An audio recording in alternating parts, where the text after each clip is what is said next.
Des croyants incrédules. Bonjour, alors ici Marlène Leblanc, merci à toi Sentinelle de prière pour l'intercession et ta persévérance. Il y a une histoire que j'allais dire incroyable dans le livre des Actes des Apôtres au chapitre 12. C'est lorsque Pierre a été mis en prison à cause de sa prédication.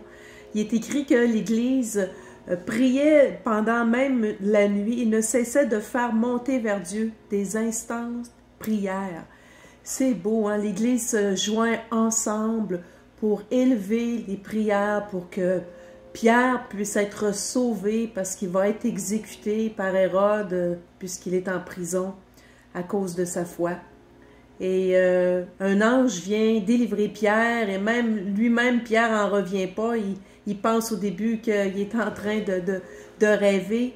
Mais ce qui est assez spécial, c'est que l'Église qui priait pour lui, lorsqu'il vient frapper à la porte, ne croit pas que c'est Pierre.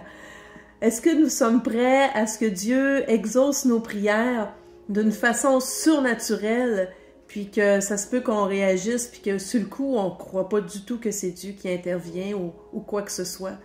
Non seulement ils ne croyaient pas que c'était Pierre, mais en plus, ils ont dit à la servante, « Mais t'es folle! » Alors ça, on voit ça dans Actes au chapitre 12, vers le verset 15. Et puis, ben non, elle n'était pas folle, c'était vraiment une prière qui était exaucée de Dieu. Et puis, Pierre a finalement pu rentrer à la demeure, à l'intérieur de la demeure, lui ont ouvert la porte, ils se sont réjouis que Dieu avait exaucé leur prière.